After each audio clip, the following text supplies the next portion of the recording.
Now at City Hall, TTC Chair Jamal Myers is holding a news conference. Let's listen in.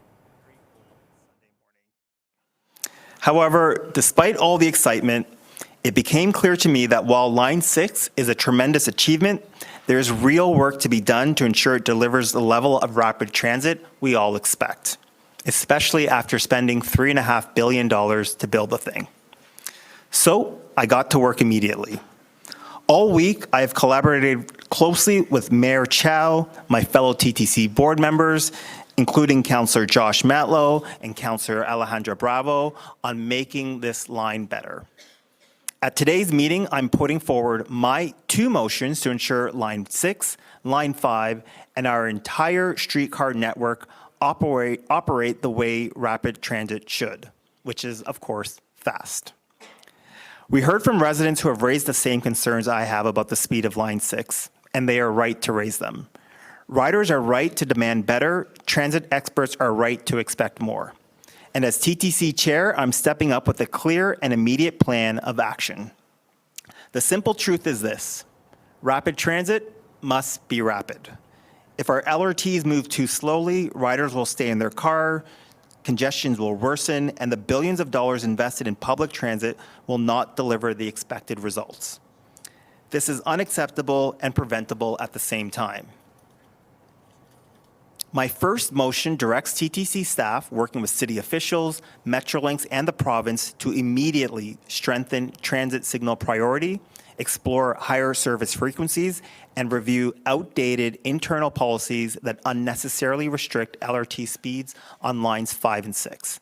This means not limiting LRT vehicles to the speed of cars on local roads, ensuring LRTs are not stuck waiting at red lights, running more vehicles so customers can experience shorter wait times.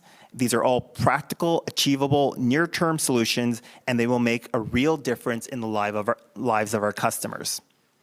My second motion addresses a system Torontonians rely on every single day, and that is, of course, our streetcars. Streetcar speeds have dropped 10% since before COVID. Our recent TTC board review found that our TTC streetcars are, in fact, the slowest in the world. And a packed streetcar held up in rush hour because one car is making a left-hand turn simply makes no sense.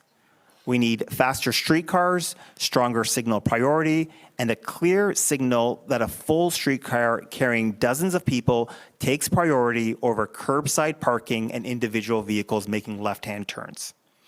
These changes do not require major construction. They simply require political will. And today, I'm taking responsibility for facilitating these change when these motions, along with some other developments, come to the TTC board later today. I want to thank Mayor Chow, my fellow commissioners, TTC, and city staff who have all come together to find the best solutions to keep our city moving. We are all united in our commitment to make transit faster, more reliable, and more convenient for everyone, including the 50,000 people expected to ride Line 6 daily and the 230,000 people living in Northwest Toronto who are within walking distance of Line 6. I also want to sincerely thank everyone for their support as we work to increase the speeds on our LRT networks. Right now, all levels of government and all political partners are aligned on getting these trains moving faster. And as TTC Chair, I will continue to bring forward solutions that put riders first and ensure new lines open the right way, with strong, reliable, rapid service from day one. And with that, I am happy to take any questions. Councillor, if these are such important items, why wouldn't you let it be discussed outside of an in-camera meeting? Sorry, can you reframe?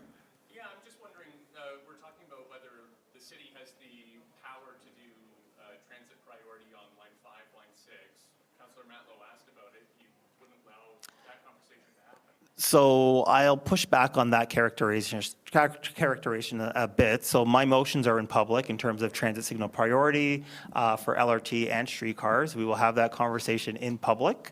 There's nothing in camera about that. What Councillor Matlow was referring to were specific details that have not yet been made public, and that will be held in camera.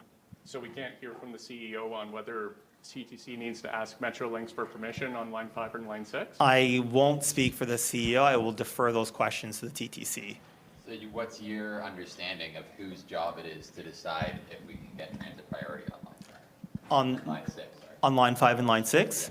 Again, this is going to have to be a collective effort between TTC and Metrolinx. There are agreements between both agencies about transit signal priority, and there's also funding considerations that have to be made. So, for example, part of the funding for lines 5 and line 6 is coming from the new deal from the province of Ontario. So if we were to change the frequencies of the train, this would also affect the operating costs. If the operating costs go up, that money has to come from somewhere. So these are the negotiations that are happening right now. It sounds like there's a lot in the way of getting transit priority to happen. No, there's some things that we can do in the immediate term that we're looking at doing right away. For example, transit signal priority where it already exists, strengthening it. Looking at, the provision of on-street parking next to streetcar routes. Looking at some of our internal policies that basically require a streetcar to go the same speed as a car. So these are all things we can start doing right away. There's obviously going to be some negotiation, but again, why I'm optimistic is there is political will to get these things moving faster, and this is coming from the province and the city. Councillor, why didn't political will happen before the opening of this line? Why is it happening after the fact? Because it seems like a lot of things happen in hindsight here. Yeah, so I mean, a lot of these decisions were made way before any of us came onto the scene. We're just sort of dealing with them now. I would say some decisions maybe we just didn't know. This is a new type of technology that we're operating in Toronto, and we just had to sort of see how it goes. So far, the early results are it is working well, it is reliable, but we can make it faster, and that's what we're doing now. And I will say we are getting ahead of line 5, so we're not waiting for something similar to happen to line 5. The motion also addresses transit signal priority and other measures that would speed up those trains as well. When you talk about only, some of the decisions being made before you got here, I mean, did no one think to ask before the opening, hey, how fast is this going to go? Is this going to be faster than buses? How can we make sure? And you talk about internal policies. I mean, surely those could have been examined in the last couple of years in the lead up to this opening. Yeah, I mean, look, there's a lot of shoulda, coulda, wouldas, but I think right now we're just looking at it and we're getting it done. We're not pointing fingers. We're not trying to blame anyone. Everybody understands that this needs to be done, and everyone's rowing in the same direction. And I think that's really what's important. Let me just finish. We could review internal policies, but if there wasn't the actual political will to implement them, it doesn't really matter. If there's not the political will to say, you know what, maybe we don't need this many stops on a streetcar line because we want to move it faster, doesn't really matter. So we needed the political will to align with the policies, and that's what's happening right now. Councillor, you talk about collaboration. I can only hear one at a time. You talk about collaboration between Metrolinx and TTC. This collaboration has been needed well before even line 5 and 6. So for the people watching and for the general public, they know this is needed. The city's been talking about it. What role or what power does the city have to get these two entities to the table to work together? Because it seems like we've been hearing everybody wants us to move faster, but nothing's changing. You're coming out here and saying things need to move faster. Does the city have the ability to get this done? So again, the city has some things like transit signal priority. That's the city. It's not the province, that's not TTC, that's the city. So we do have the ability to move on some things. On street parking, again, that's the city. So we do have the ability to move on these things. Again, what's been lacking has been the political will. And that's why Mayor Chow, when she took this bold leadership and said, you know what, we're just going to go ahead with doing it, that's sort of what's creating a lot of the momentum. And obviously, this is the start of this at the TTC board. So we are seeing the stars align in terms of the political will and the actual policies to implement what people want to see. Councillor, your motion talks, I mean, obviously it's going to take, weeks and months to get this figured out, given the current state of things. What would you say to riders who are on the line right now, clearly frustrated about this? I took a shuttle bus to test the times, and there was a woman behind me. She said, I need this shuttle bus because the train's not going to get me to work on time. So what's the stopgap measure from the TTC until you folks can figure out what changes need to be made? So I'd say right now we're still in the soft launch period. We won't go to full service until spring. We have noticed that there are things that we can be doing better. For example, the way we convey information, the way we can sort of convey these sort of delays. all of this is we're doing on line 6, and we're also applying these learnings to line 5 so that we don't have similar issues. The hope and the expectation is the work that's being done on line 6 will apply to line 5, so a lot of these sort of teething pains, shall I call them, will be skipped. Councillor, certainly this seems to most people like just operational concerns, and there must be thousands of operational concerns that happen on the TTC every day. Why does this have to go through so many layers of political machinations? Again, some of these policies have been in place for a very long time. I wasn't here when these policies were put in place, but I can say there is a political will now to get them resolved. I know the Premier has shown that willingness. I know the Mayor has shown that willingness. The CEOs of Metrolinx, the CEOs of TTC, we're all aligned in terms of getting these things faster. And at the city, the streetcars are our responsibility, and there's definitely momentum for getting these things moving faster. We've been talking for decades about getting the streetcars moving faster. It's actually now happening. There's actually motions at the TTC board and other motions, a mirror motion coming to City Council that is actually going to get the streetcars faster. So we're not talking about it, we're actually just doing it. Councillor, with respect, though, you've been chair for quite a while, and during the testing commissioning phase, you were also chair. What conversations have you had or the mayor had to try to address these issues? Like, surely somebody internally realized that 46 minutes end to end.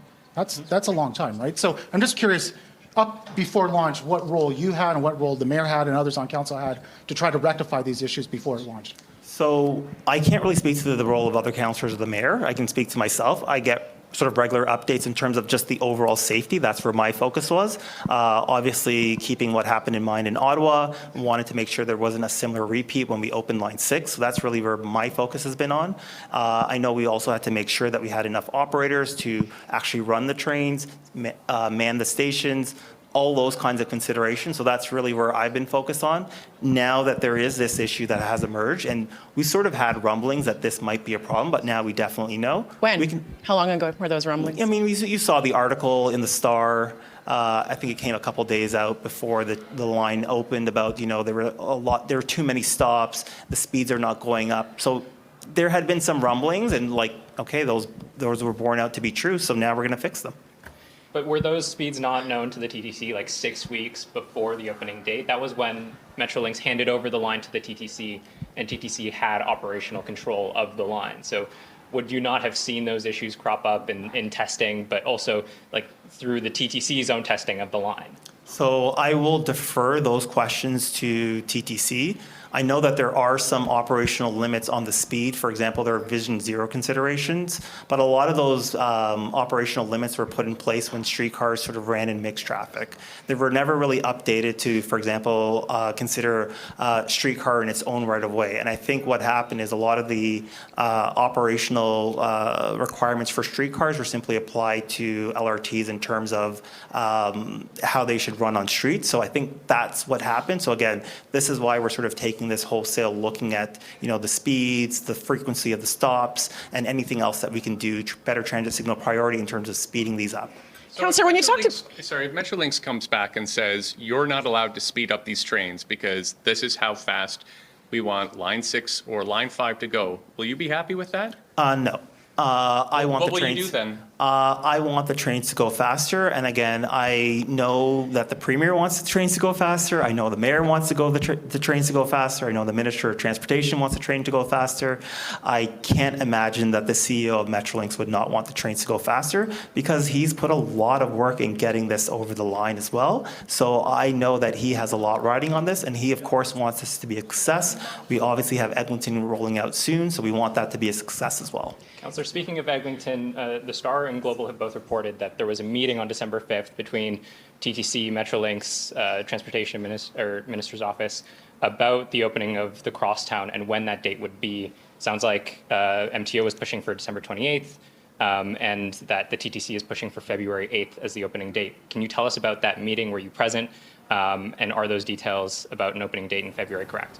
I will defer those questions to Metrolinx. And we are just listening to the TTC Chair, Jamal Myers, who was holding a news conference at City Hall talking about the Finch West LRT and how slow it's been moving. Passengers, of course, were just in its first week of its launch. So he says we're operating as a soft launch right now, but we'll have full capacity by the springtime. He says he will do what he can to speed things up.